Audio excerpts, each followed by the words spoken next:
J'ai développé ce collier pour cette exposition Collection d'art pour ce week-end. Donc c'est une collaboration avec une créatrice de robes de mariée et de robes de soirée qui est installée au Havre. Avec ma matière particulière qui est la pâte de métal, j'ai pu reproduire l'empreinte parfaite de la dentelle sur ce collier. Et comme je n'aime pas le gaspillage, j'ai également conçu une paire de boucles d'oreilles.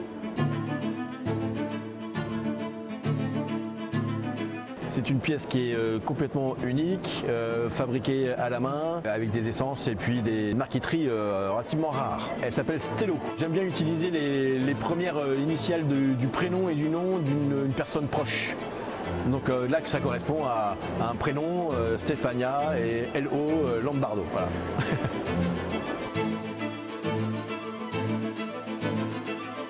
C'est une œuvre qui s'appelle Demoiselle, qui a été réalisée avec des fils japonais fabriqués à Kyoto et des fils français de la manufacture Tout le Monde, le fil chinois. Je l'amène avec moi au Japon dès demain. C'est du fil plaqué or qui normalement sert au tissage ou à la broderie des kimonos à Kyoto.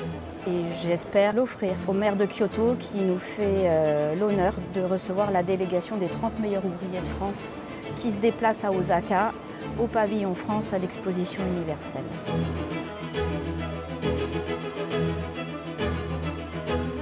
Alors au tout départ, parce qu'il y a eu un petit changement au dernier moment, moi je voulais mettre en avant le lin et la Normandie. J'ai pas trop eu le temps parce que c'était une œuvre qui partait pour le prix Diane. J'avais pas la personne qui allait le porter et j'ai eu la veille la jeune fille qui portait ce chapeau-là, donc j'ai pas eu le temps de me retourner. Donc c'était pas du lin, c'est des petits bleuets. La prochaine fois ce sera du lin et moi je voulais que ce soit en suspension, que ça fasse comme un feu d'artifice au-dessus d'elle. Quand elle marche, ça fait des comme ça.